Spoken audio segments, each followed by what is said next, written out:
Now that Dad is gone, it's time for you to move on too. My son Daniel said 3 days after my husband's funeral. My daughter-in-law Vanessa stood beside him in the dining room. One hand wrapped around a coffee mug that used to belong to Robert. She smiled when she slid the envelope across the table toward me. Inside were eviction papers. I remember staring at Robert's signature carved into the mahogany table beneath my fingertips. 42 years of marriage. 42 years of birthdays. Christmas mornings. Late-night arguments. Mortgages. School tuition. Business dinners. And quiet Sunday mornings drinking coffee together on the back porch. And suddenly, I was being asked to leave my own home before the flower arrangements from his funeral had even wilted. I didn't cry, I didn't argue. I simply folded the papers and placed them back inside the envelope. What happened after that changed everything I thought I knew about my family, and about the man I had loved for most of my life. I'm glad you're here. Follow my story until the end. And let me know where you're watching from today. Sometimes I still can't believe this all happened in my own family. The house felt unbearably quiet after Robert died. The Connecticut estate had always been too large for just the two of us. But after the funeral, the silence became something heavier. The grandfather clock in the hallway sounded louder. The hardwood floors creaked like distant footsteps. Even the kitchen felt unfamiliar without Robert sitting at the counter reading the newspaper with his glasses sliding down his nose. For days, people came and went carrying casseroles, flowers, sympathy cards. Then suddenly, everyone disappeared. Except Daniel and Vanessa. At first, they acted concerned. Vanessa offered to help organize paperwork. Daniel kept saying things like, "Mom, you shouldn't worry about finances anymore." But something in his voice felt rehearsed, detached. Robert had built Whitmore Construction from almost nothing. By the time he passed away at 71, the company owned commercial properties across 3 states. Daniel had worked there since his 20s, though Robert never officially handed him control.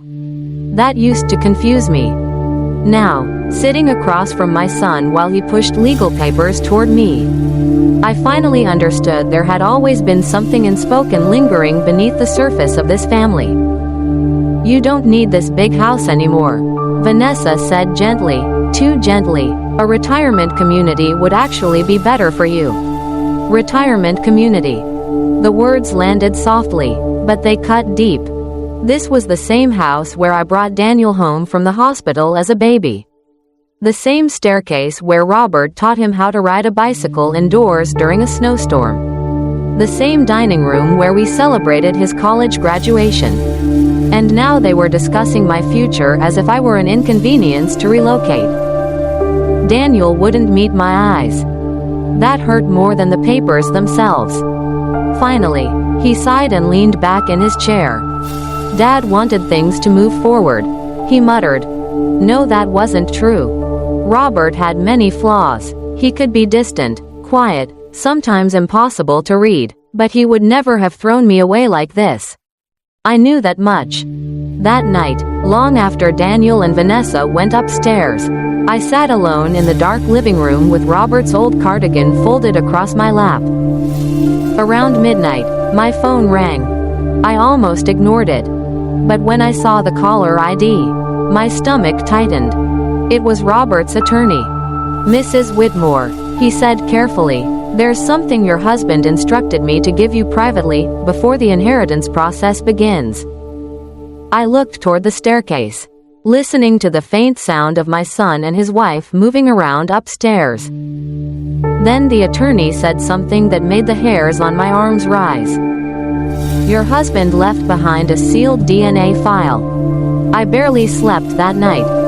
After I hung up with Robert's attorney, I sat in the living room until nearly sunrise with the lamp beside the sofa casting a dull yellow glow across the carpet. The house felt colder than usual. Not physically cold, the thermostat still hummed softly through the vents. But the kind of cold that settles into a place after grief has already unpacked its bags. A sealed DNA file. The words repeated in my mind over and over. Robert had never been dramatic. In 42 years of marriage, my husband avoided confrontation whenever he could. If something bothered him, he buried it beneath work, routine, or silence. That was how he survived most things in life. So if he had left something like this behind, it meant the truth inside it mattered enough for him to carry it to his grave. Around 6 in the morning, I heard footsteps upstairs. Vanessa was always the first one awake. Even before Robert passed, she liked to present herself as organized and efficient. The kind of woman who labeled pantry containers and corrected waiters at restaurants over sparkling water brands. I stayed seated while she walked into the kitchen. A few minutes later, Daniel followed. My son looked exhausted. His dark hair was messy, and there were deep shadows under his eyes. For a second, seeing him standing there in Robert's old navy robe almost broke my heart. Almost. Because then I remembered the envelope on the dining room table. "You should really start sorting through Dad's office today," Vanessa said while pouring herself coffee. "There are probably hundreds of documents in there." Not Robert's office. Dad's office. The wording felt deliberate somehow, like she was already separating me from the life I built with my husband. Daniel glanced toward me carefully. "Mom, Vanessa's right.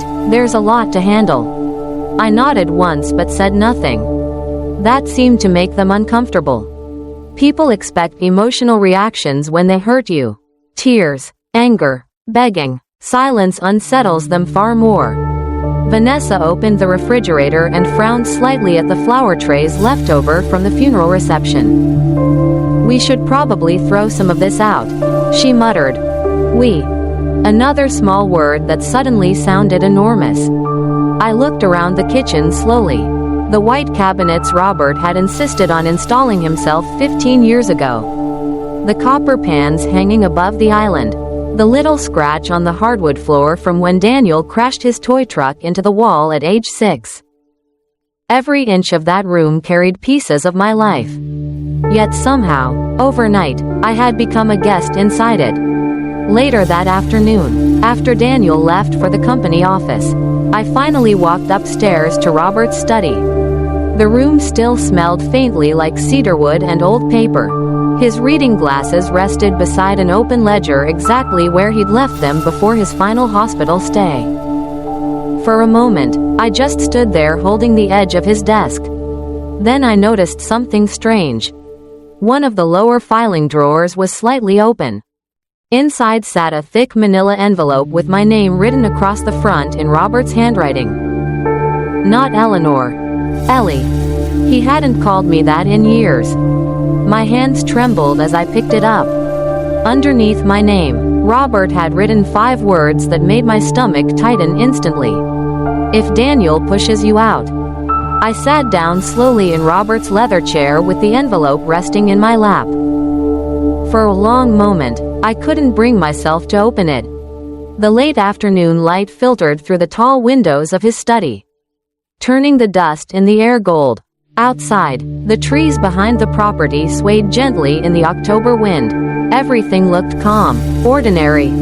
But nothing inside that room felt ordinary anymore. "If Daniel pushes you out."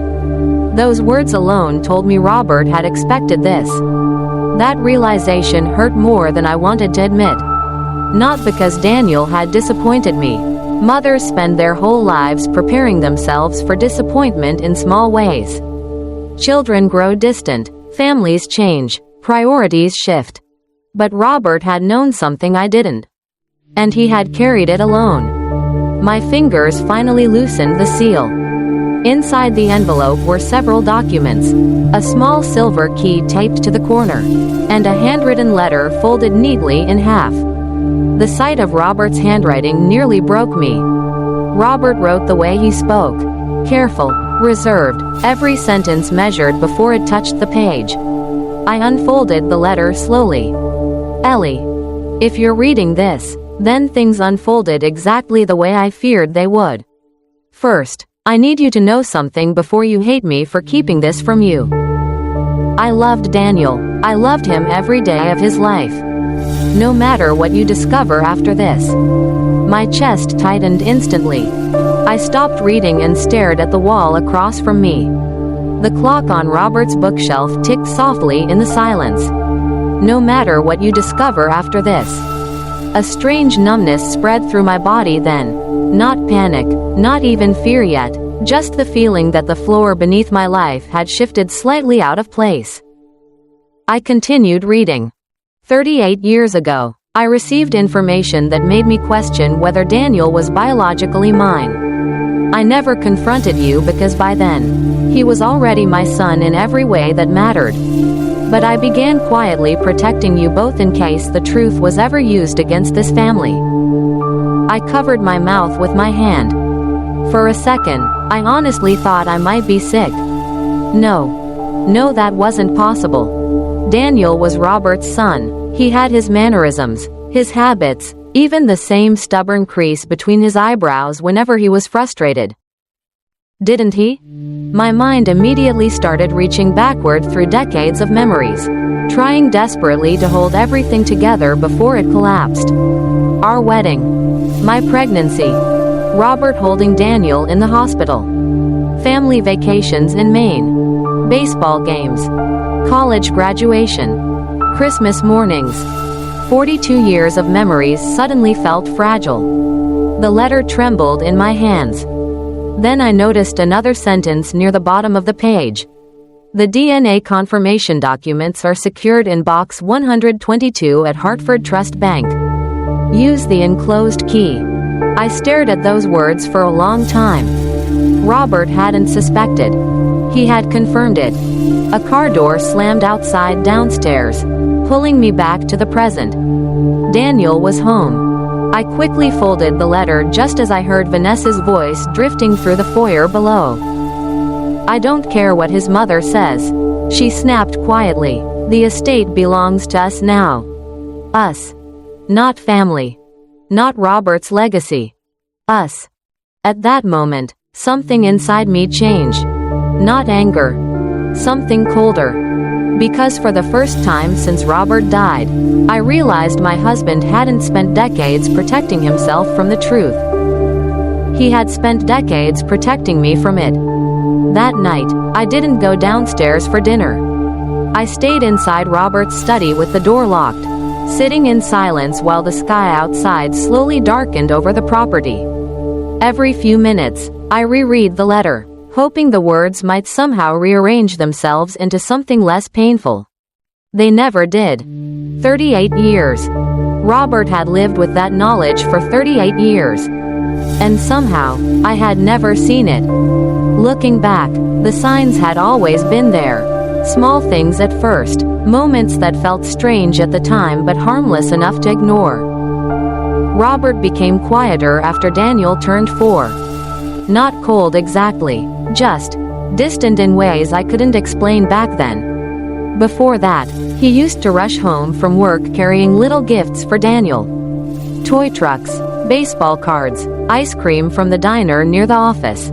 He once spent an entire Saturday building a treehouse with his bare hands because Daniel mentioned wanting one over breakfast. Then slowly, over the years, something changed. The affection remained, but the ease disappeared. I remember one particular summer evening nearly 25 years ago. Daniel had just turned 16. Robert and I were sitting on the back porch after dinner while cicadas buzzed loudly in the trees behind the house. Daniel had borrowed Robert's car without permission and came home nearly 2 hours past curfew. I expected Robert to explode. Instead, he simply stood in the driveway staring silently at Daniel through the windshield after he parked.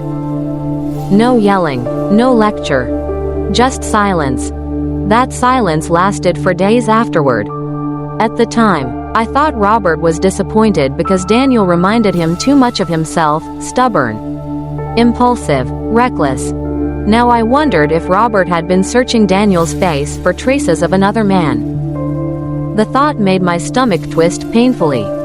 Around 8 o'clock, someone knocked lightly on the study door. Vanessa. Eleanor, she called sweetly. Are you okay in there? I almost laughed at the concern in her voice. Almost. I'm fine. I answered calmly. You really should eat something. I said I'm fine. A pause followed. Then her tone changed slightly, sharper around the edges. We'll need to start meeting with the estate advisors soon. Daniel's under a lot of pressure already. There it was again. Not grief. Not family. Business.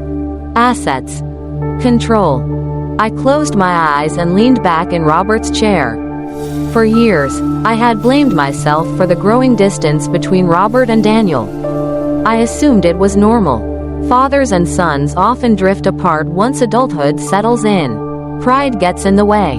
Communication fades.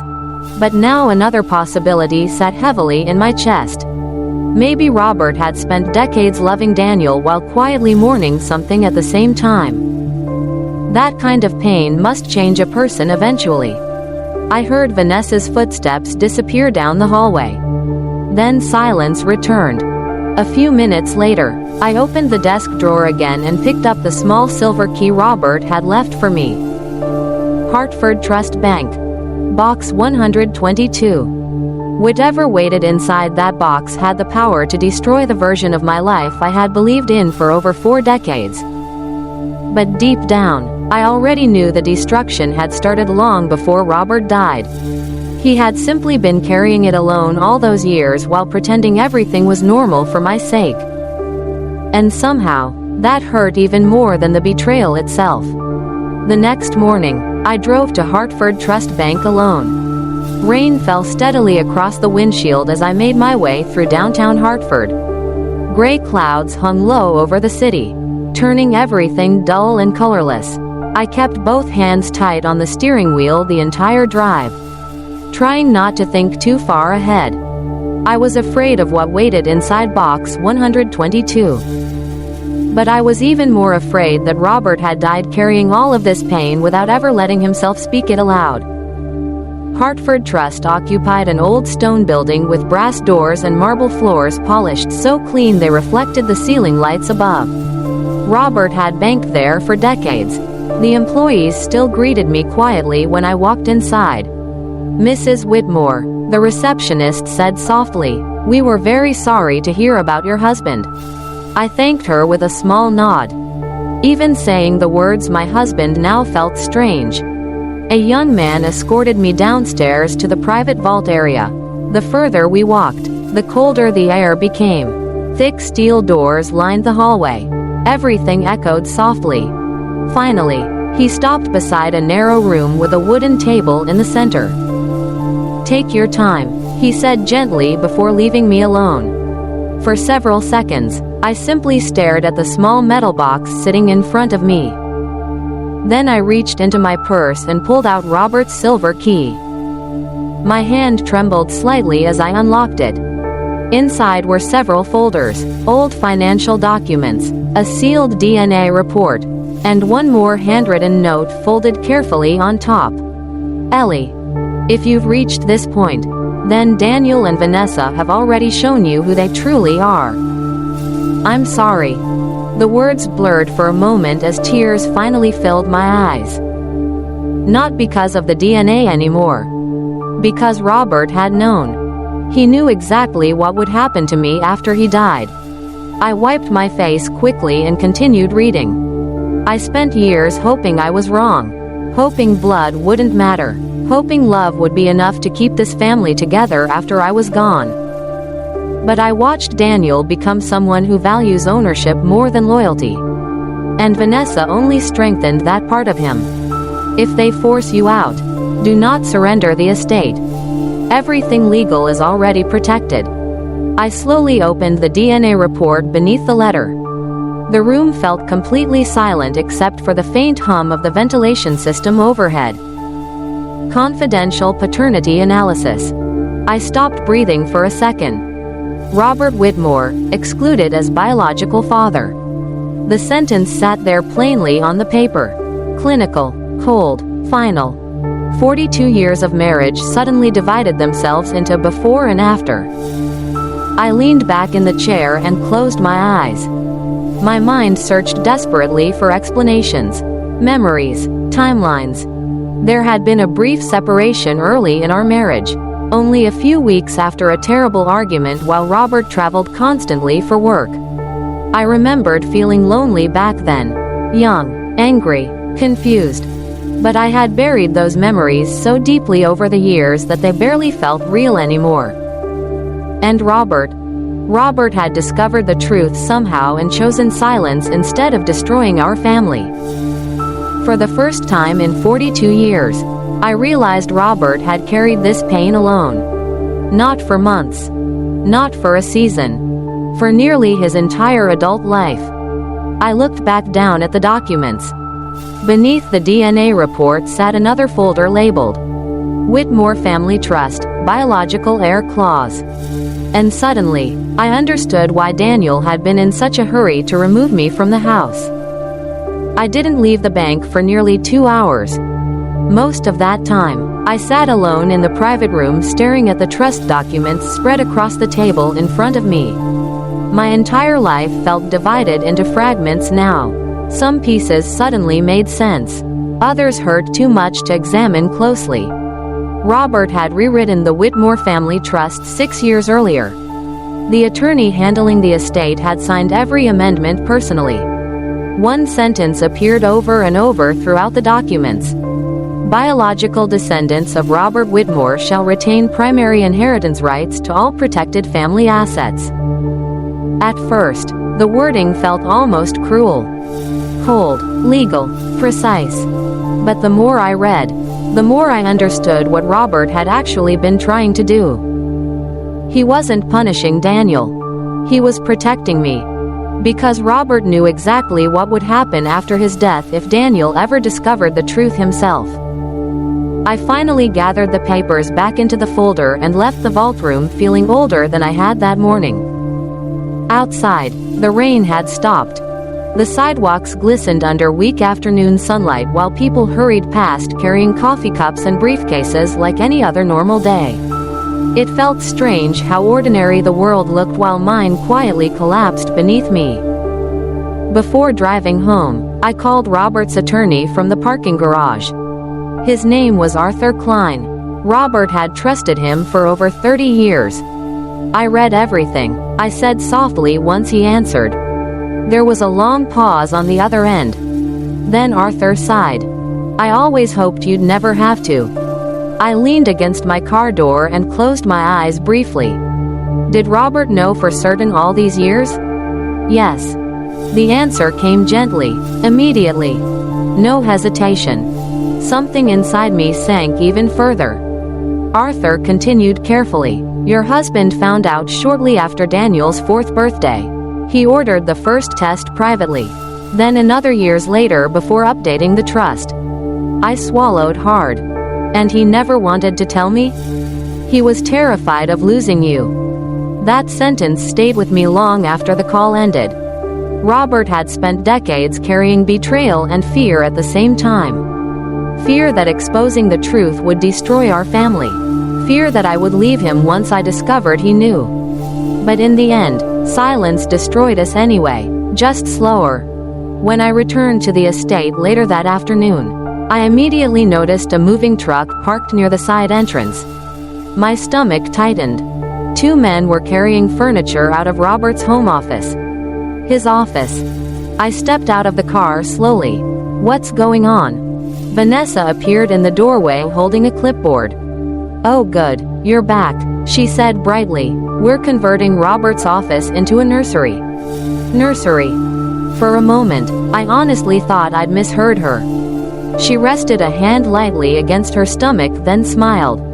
We were waiting to announce it after the funeral. She added, I'm pregnant.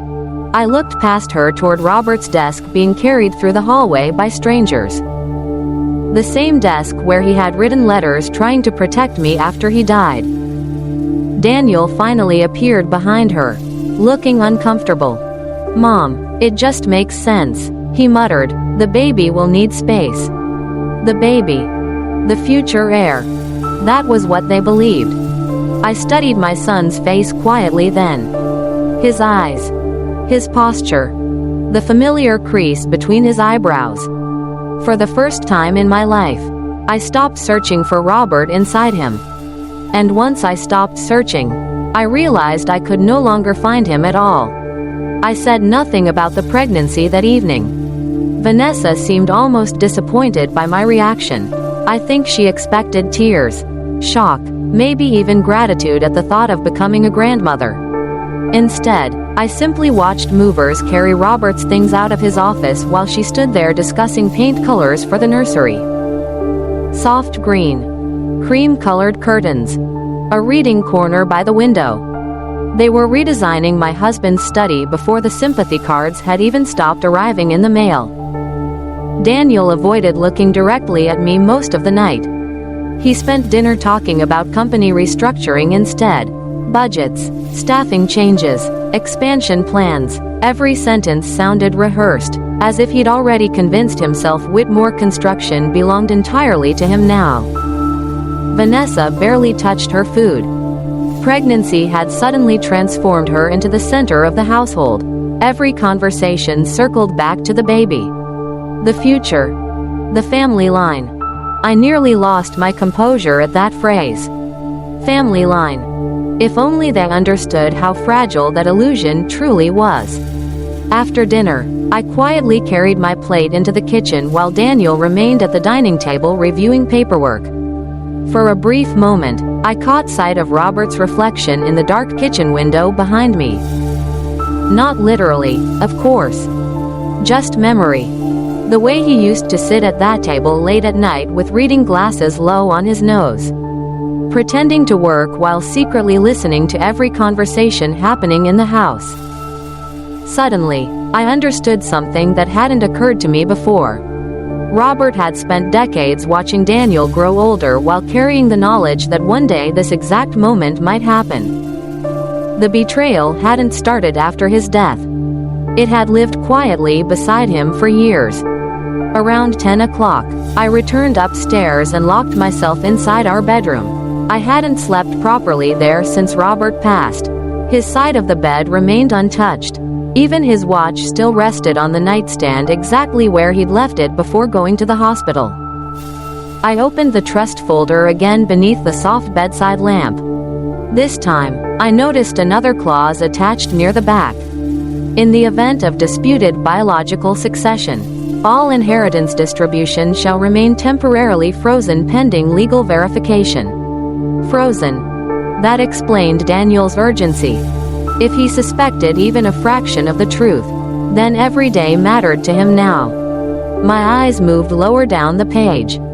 Current acting beneficiary and estate protector, Eleanor Whitmore. I stared at my own name for several seconds. Robert hadn't left me powerless. Not even close. For the first time since the funeral, my breathing slowed slightly.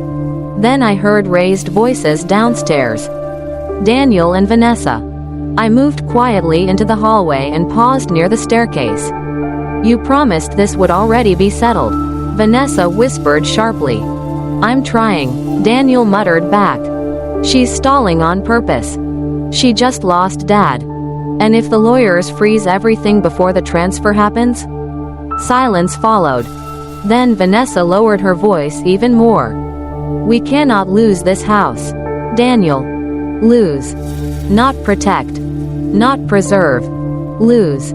I stood there in the dark hallway listening to them speak about Robert's life like it was a prize waiting to be claimed. And for the first time, I stopped feeling guilty about what the DNA results might do to my son. Because whatever Robert had suffered silently for 38 years, Daniel and Vanessa were about to destroy the rest of it without a second thought. The following morning, I woke up before sunrise. For years, Robert had been the first one awake in the house. He used to grind coffee beans in the kitchen while reading market reports at the counter in complete silence. I would hear the soft clink of his coffee spoon against the mug long before I opened my eyes. Now the mornings felt hollow. I wrapped his old gray cardigan around my shoulders and walked downstairs carefully. The estate was still quiet.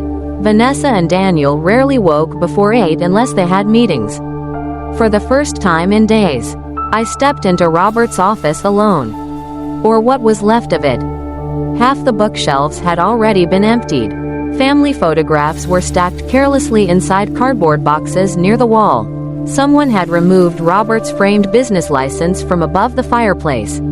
I stood there staring at the empty space it left behind. 40 years building a company, reduced to moving boxes in less than a week. Then I noticed something strange sitting on the desk. A folder labeled, Property Transfer Authorization. I opened it slowly. Daniel had already prepared paperwork transferring operational authority of Whitmore Construction into his own name. Pending final estate approval. My eyes moved lower down the page. Secondary authorization requested by Vanessa Whitmore. Not Daniel and Vanessa. Just Vanessa. That told me more than either of them realized. I sat down quietly in Robert's chair and read every page carefully. The language was aggressive: immediate liquidation options, asset restructuring, property sale projections. They weren't planning to preserve Robert's legacy. They were preparing to dismantle it. A memory surfaced suddenly then.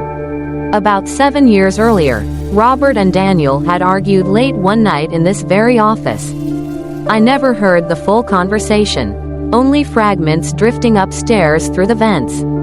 "You think everything belongs to you," Robert had snapped. Daniel answered something I couldn't hear clearly. Then Robert said words I never forgot. "You haven't earned this family name." At the time, I assumed they were fighting about the business. Now I realized it had never been just about the business. I slowly closed the folder and placed it back exactly where I found it. Then I did something I hadn't done in years. I called my own attorney. Her name was Diane Mercer. Robert respected her deeply, though Daniel hated dealing with her because she noticed details other lawyers overlooked. "I need immediate protection placed on all estate assets," I told her calmly once she answered. There was a brief pause. "Did something happen?" "Yes," I said quietly, "and I believe my husband prepared for it long ago." By noon, Diane had already filed temporary preservation notices against several company transfers. I didn't tell Daniel. I didn't tell Vanessa.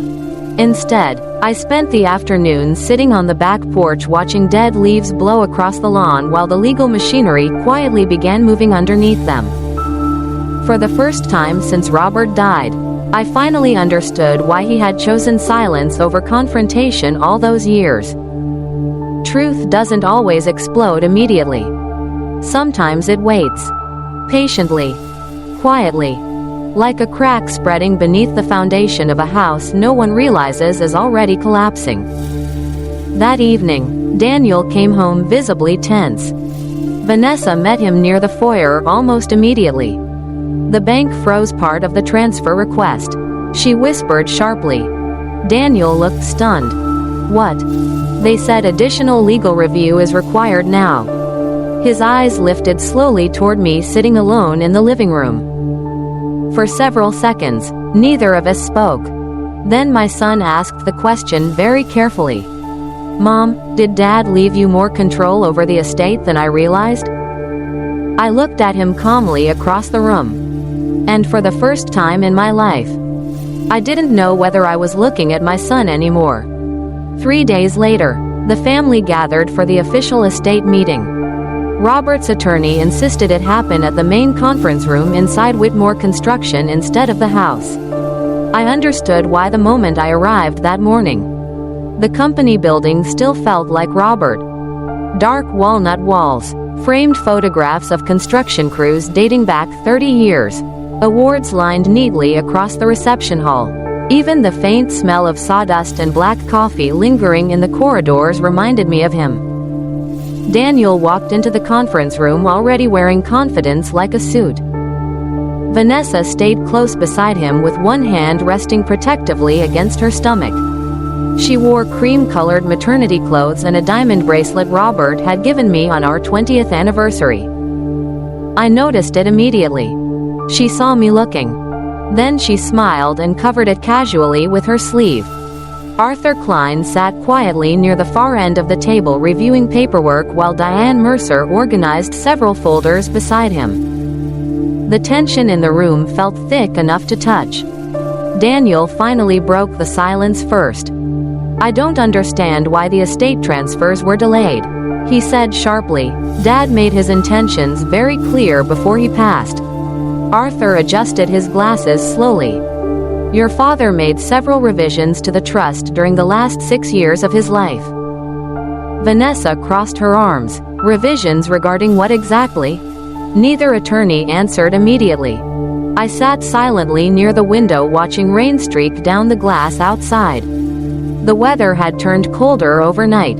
Gray clouds covered the city skyline behind the office towers downtown. Everything felt heavy. Arthur finally opened one of the folders in front of him. "Before asset distribution continues," he said carefully, "Mr. Whitmore required verification procedures connected to biological succession clauses within the family trust." Daniel frowned immediately.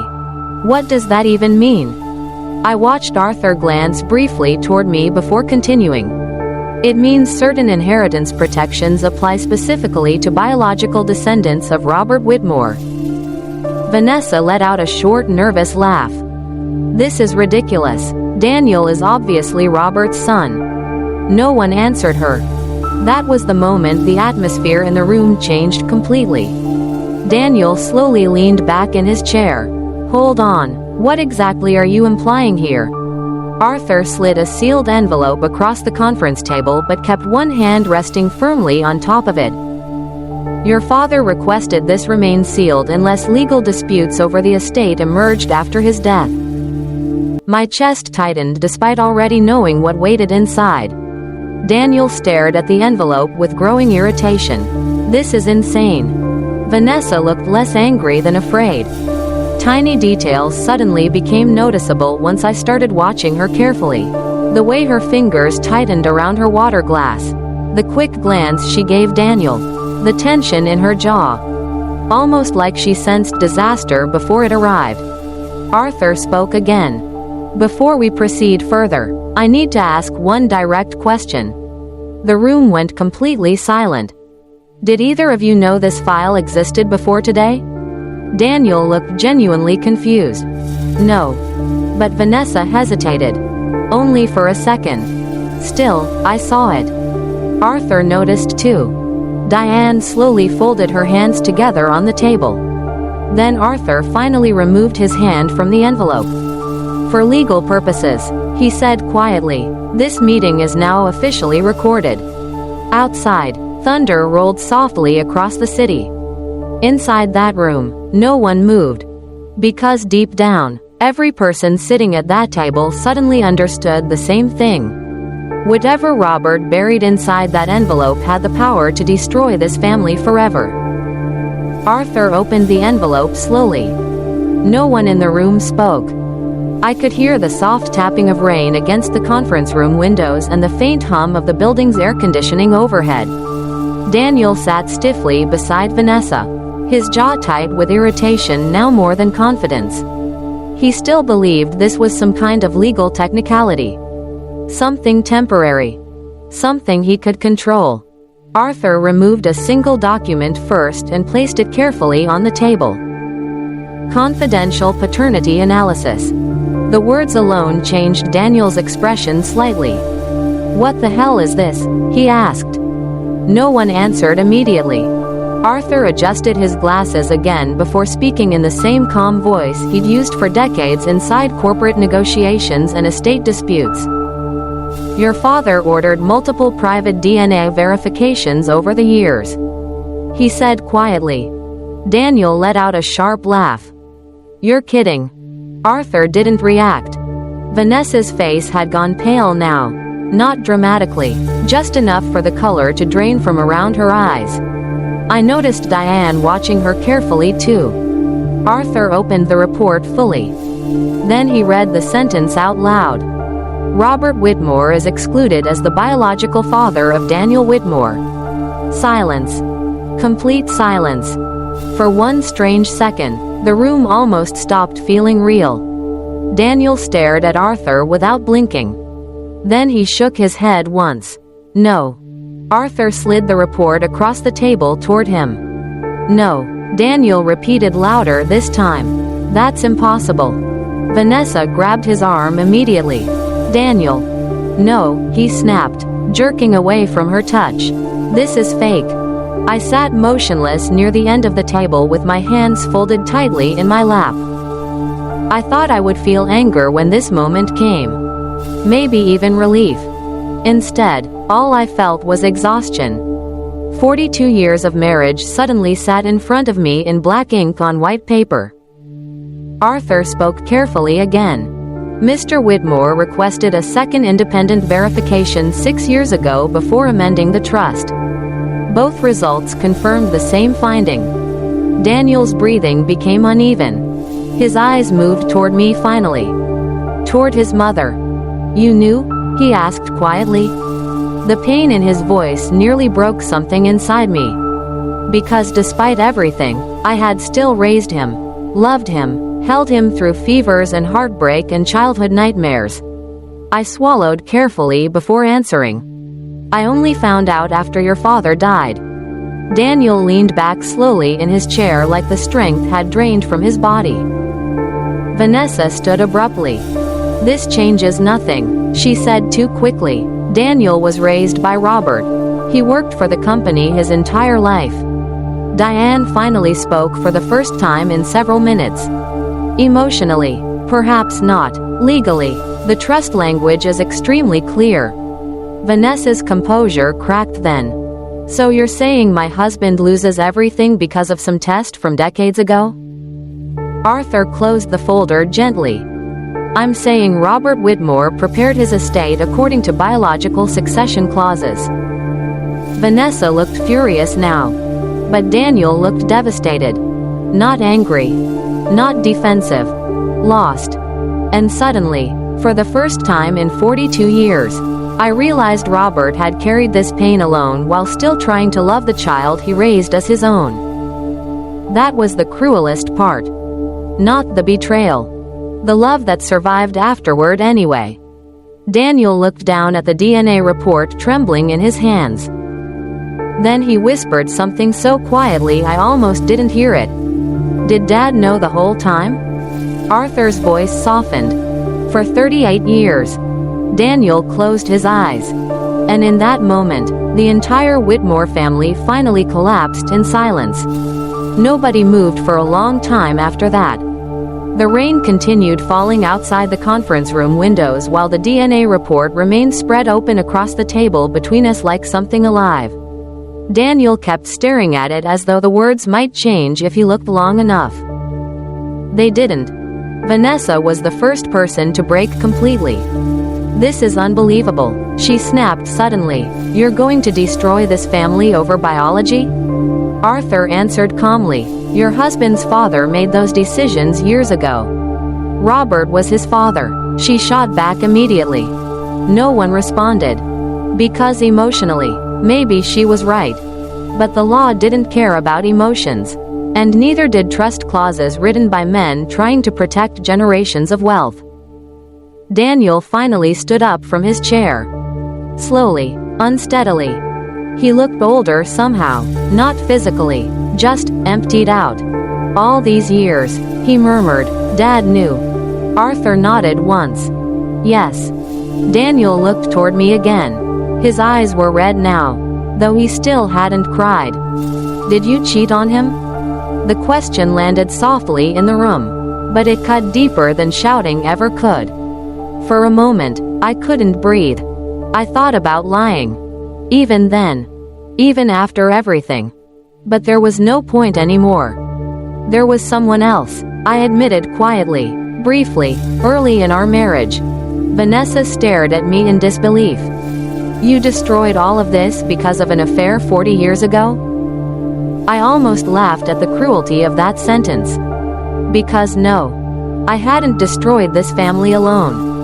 Silence had done that. Fear had done that. Pride had done that. And maybe Robert's love had done it too. Daniel turned away from me then and walked toward the windows overlooking downtown Hartford. His shoulders looked heavy beneath his suit jacket. "I spent my whole life trying to make him proud," he whispered. That was the moment my heart finally broke for him. Not because of the inheritance. Not because of the company. Because suddenly I could see the last 38 years from Robert's side. Every baseball game. Every graduation.